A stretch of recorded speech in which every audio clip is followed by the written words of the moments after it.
කරණීයමෙත්ත සූත්‍රයේට DJ ගහන්නේ උන් හැදලා තියෙන්නේ. ඒව නිකම් මේ පපුව රිදෙනවනේ දැක්කමනේ. හිත කොච්චර තුවාල වෙනවද?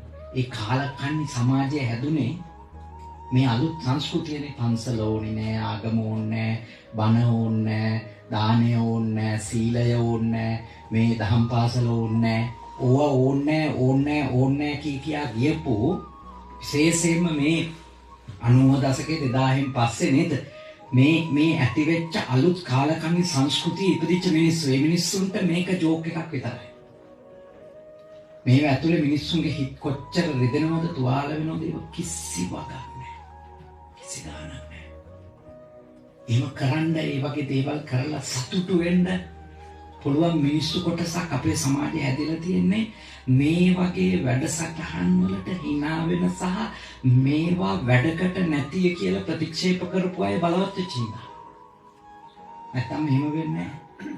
අපේ රටේ මේ බුදුහාමුදුරුවෝගේ මොන ප්‍රශ්න තිබුණා තාන්දුරුලට ගහලා පැන්නුවා ධර්මයට ඔහොම කරේ නැහැ නේ. තථාගතයන් වහන්සේගේ මේ සද්ධර්මයේ පිරිත ඊවට එහෙම සෙල්ලම් කරේ නැහැ.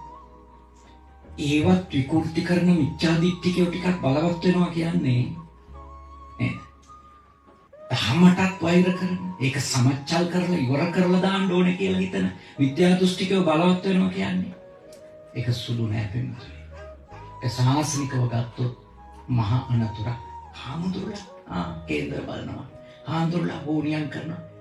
ඒ වයින් බුද්ධ ශාසනය ඉවර වෙන්නේ.